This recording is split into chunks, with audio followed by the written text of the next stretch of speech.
In this video, we're going to discuss the helmet behavior.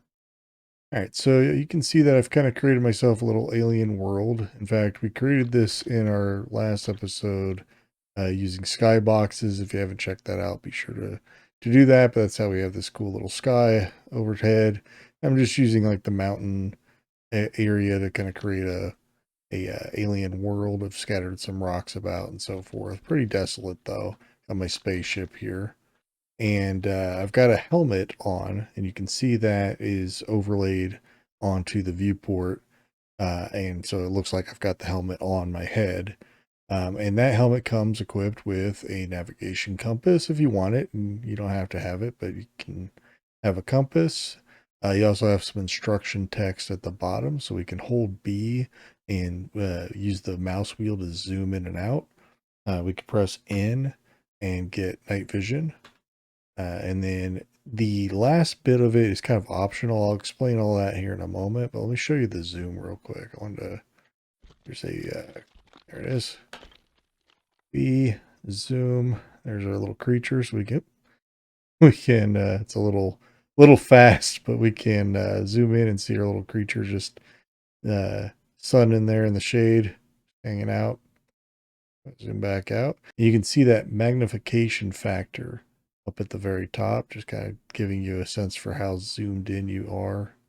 And we can change that as well. So let's go over that and see how that all works.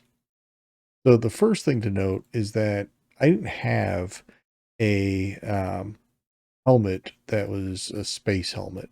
Didn't matter to me. I was going to have the helmet always on. So like when the game starts, just have the helmet equipped. So I just attached it to a nearby object, this rock. So if you're going to do that, then it doesn't really matter what object you attach it to. But if you want to have the player pick up the object and put it on, then obviously you should probably pick something more appropriate than a rock. But we have the prompt text, which is E to pick up and where. That's, again, only if you're choosing the right mode, which we'll get to in a moment. Pickup range is just how close you have to be in order to interact with the object.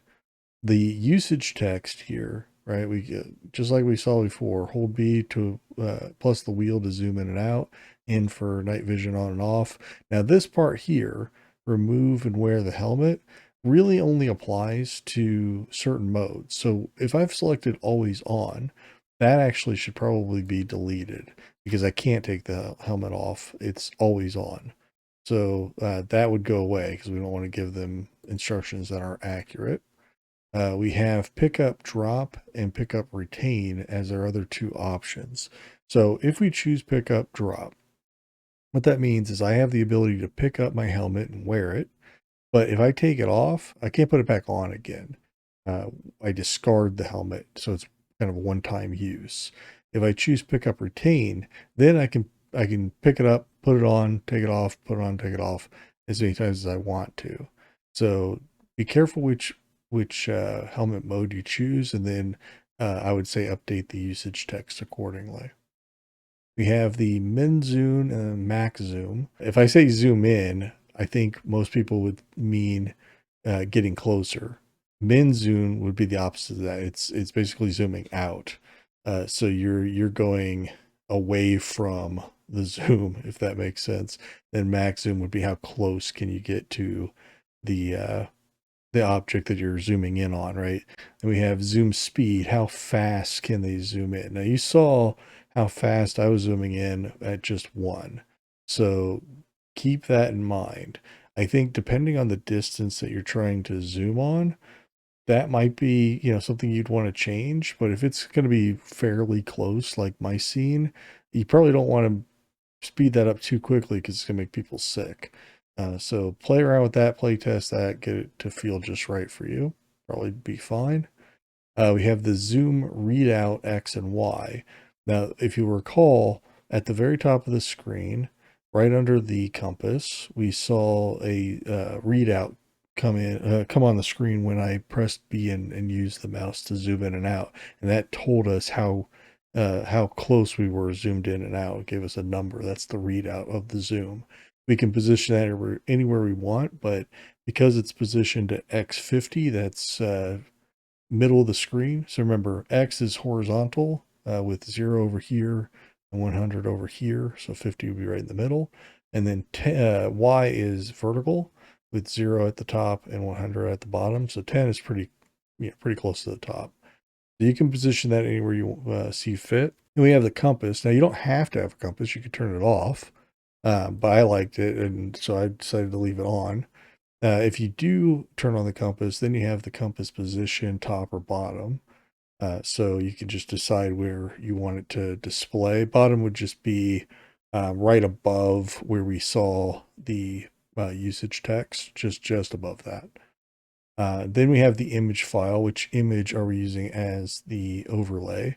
So there's a couple images that come with Max. I'm not 100% sure about their usage rights. There's been discussion in the past. I don't want to get into it. Bottom line is I went around and looked for some helmet HUDs that I could use, and I'll provide a link at the bottom for the ones that I found, but it was pretty slim pickings.